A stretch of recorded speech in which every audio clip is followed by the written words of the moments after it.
Bonjour à tous, bienvenue à la pépinière Nordique Rustique. On vous refait une petite vidéo pour vous présenter un peu plus en détail, du coup suite à des commentaires, notre lieu de vie, notre lieu de production. Donc là on est en novembre ici, il commence à faire froid. Là, on voit les serres derrière, on arrive à du 1-2 degrés dans les serres, donc l'hiver arrive.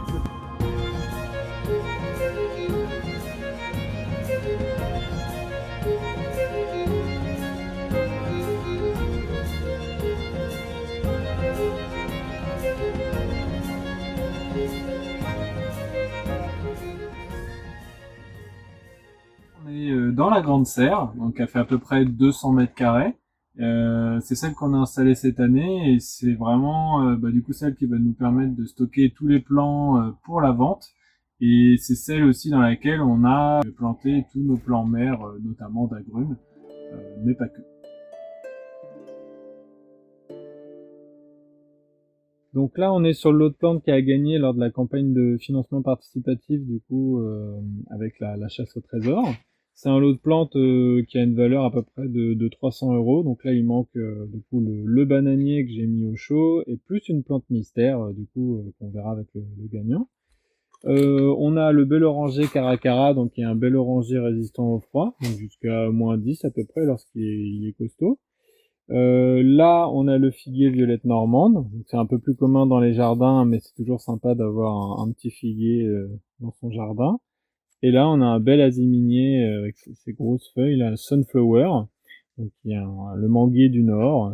Donc voilà, ça c'est pareil, très costaud au froid. Donc là, on arrive plutôt dans la zone où on a planté nos plantes mères en pleine terre. Donc là, vous pouvez voir déjà différentes petites choses, hein. On a beaucoup de mandariniers Satsuma, qui sont très costauds au froid. On va avoir des choses plus ou moins gélives qu'on va tester aussi. Là, on a par exemple un yuzu. Alors, vous allez remarquer des petites marcottes aériennes dessus, pour justement en faire plusieurs plants. Et après, on a tout un ensemble de variétés en fait, qu'on va pouvoir présenter à la pépinière une fois qu'on aura suffisamment de greffons en fait pour les produire. Donc là au milieu de la serre, on a aussi mis une ligne d'avocatiers, donc de différentes variétés qui sont en test à la pépinière et qu'on espère pouvoir produire aussi d'ici quelques temps.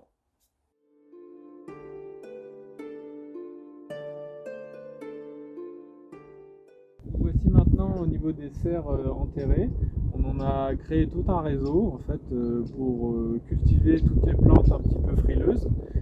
L'année prochaine, quand on aura un petit peu de temps, on viendra mettre un toit par-dessus, parce que avec l'argile que nous on a dans le sol par ici, si on n'empêche pas l'eau de tomber dans ce trou, et du coup on a une mare tout simplement.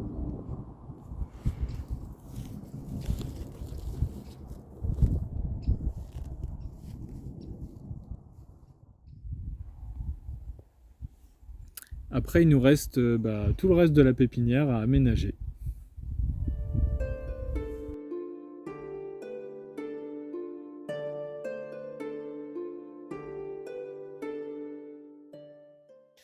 Donc là, on est dans la petite serre, elle nous permet de faire toutes les opérations donc de rempotage, de semis en général, et c'est là qu'on garde tous les jeunes plants avant de les transférer dans la grande serre. Donc elle fait à peu près 18 mètres carrés.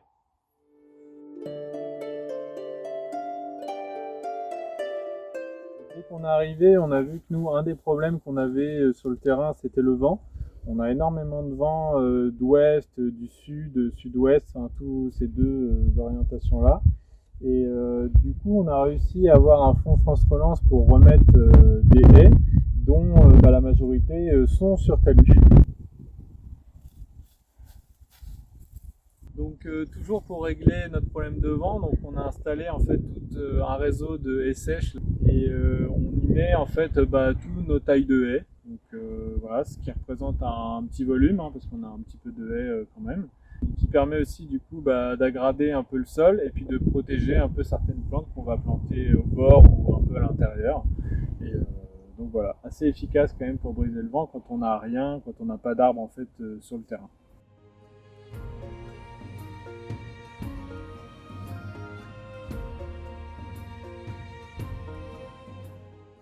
Donc là, on est dans la partie jardin d'exposition. Ce jardin en fait servira à présenter un peu tous les plants que nous on fera à la pépinière. Il sera planté sous la forme d'un jardin-forêt. Nous, il faut savoir qu'ici c'est plutôt une prairie de base avec un verger haute tige. Tous les arbres ont disparu malheureusement et il nous reste que quelques sujets comme ce vieux poirier, ce très vieux poirier qui malheureusement donne des poires qui sont pas bonnes à manger crues, mais on peut en faire des super bonnes compotes. Donc c'est assez sympa de récupérer des arbres un peu vestiges sur le terrain. Tous les arbres de cette jardin-forêt du coup sont plutôt jeunes, hein, parce que nous on a commencé à planter il y a 2 ans.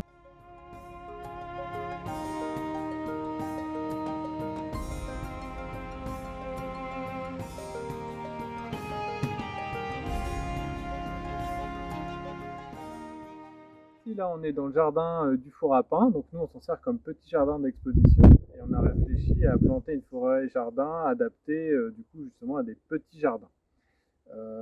Ici donc on a mis par exemple là on a un kaki, devant on a un abricotier, on a mis d'autres choses, le cédrel de Chine, enfin vraiment des essences intéressantes en jardin forêt et on va essayer d'aménager ça vraiment de manière à pouvoir montrer que même dans un petit jardin bah, c'est possible.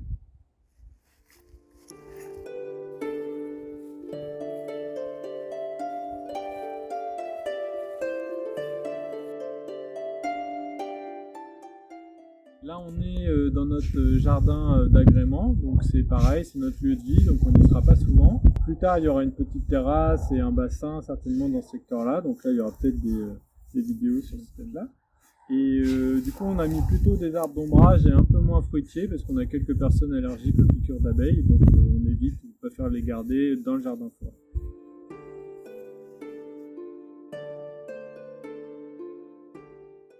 Ici, on est dans le potager familial. On a différentes sortes de cultures. Et en fait, on l'a fait de manière à avoir un potager poulailler. C'est un enclos en gros de 400 mètres carrés, divisé en 2 parties. Une partie avec les poules et une partie avec le potager. Et du coup, en fonction de l'enherbement, tout ça, on change les poules d'enclos quand on a besoin. Et qui est un peu engraissé par le fumier de poule. Voilà. Les poules ont aussi une bande côté nord avec des arbres pour elles. Elles ont une espèce de haie jardin-forêt qui leur permet d'avoir de l'ombre et des petits fruits. On a des élagnus dedans qui vont leur fournir un peu de l'ombre toute l'année.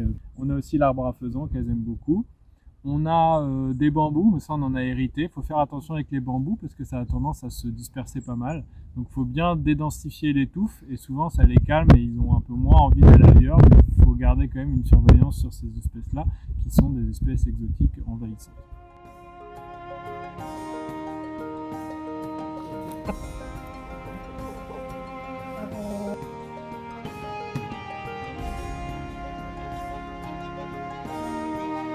Cette zone-ci, c'est la zone qui est au fond de notre terrain.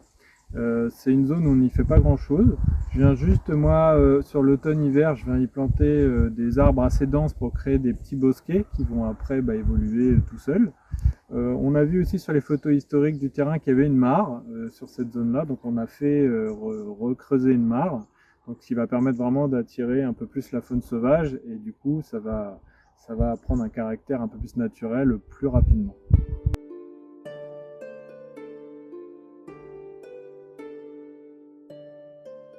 Donc, cette vidéo est finie, j'espère que ça vous aura plu, que vous aurez appris un petit peu plus de choses sur nous.